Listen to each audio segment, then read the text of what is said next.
Ignati është kampioni i Shqipërisë për të tretin vit radhazi me Rogozhinasit që bën detyrën kundër Dinamos, duke triumfuar me rezultatin 2-0. Takimi i luajtur në Elbasan Arena foli për ekipin e Nevil Dedes, me albanezën që shënoi 2 herë brenda 10 minutave. Dinamo nga ana tjetër nuk pati fuqi të reagonte me nëndetësen, që nuk luante për asgjë. Në të njëjtën kohë në Air Albania, Elbasani mundi vllaznin me rezultatin 1-2, një fitore që nuk i shërbeu verdhe bluve për të shpallur kampion, kjo pas 3 pikëve të siguruara nga Rogozhinasit në duelin tjetër.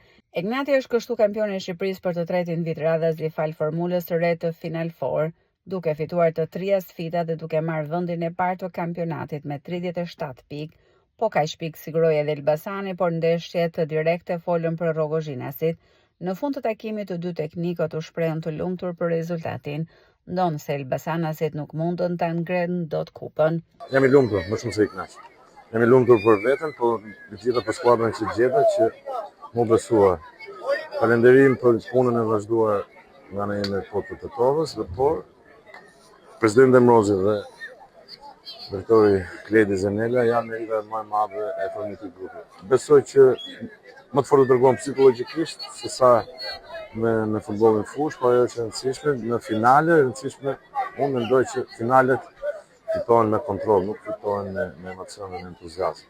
Ne kishim edhe kontrollin, por kishim edhe kualitetin tonë. Patjetër, e tash unë era parë nuk jam rrezik, jam shumë kënaqur, jam shumë krenar. Kjo ishte maksimumi nga ne, sezoni mirë, edhe tani kemi nevojë pak edhe për pushim të them drejt, sepse jemi pak edhe lodër, sepse ishte sezoni i bukur, por ishte edhe stresuar. Pastaj do mendojmë për Europa edhe për sezonin tjetër. Vllaznia mbyll treta një sezon që nisi me pritshmëri të larta, ndërsa Dinamo në vendin e katërt, por me Kupën e Shqipërisë të fituar pak javë më parë.